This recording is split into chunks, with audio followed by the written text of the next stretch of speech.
Publisher's Preface.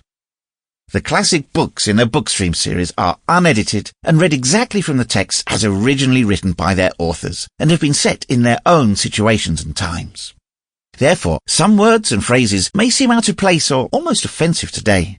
Fortunately, though, language changes, as do customs and political regimes.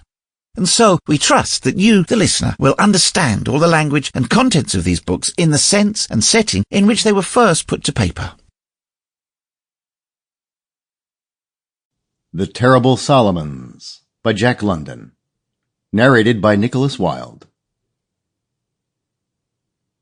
It is no gainsaying that the Solomons are a hard-bitten bunch of islands. On the other hand, there are worse places in the world. But to the new chum who has no constitutional understanding of man and life in the rough, the Solomons may indeed prove terrible. It is true that fever and dysentery are perpetually on the walkabout, that loathsome skin diseases abound, that the air is saturated with the poison that bites into every pore, cut, or abrasion, and plants malignant ulcers, and that many strong men who escape dying there return as wrecks to their own countries. It is also true that the natives of the Solomons are a wild lot, with a hearty appetite for human flesh, and a fad for collecting human heads. Their highest instinct of sportsmanship is to catch a man with his back turned, and to smite him a cunning blow with a tomahawk that severs the spinal column at the base of the brain.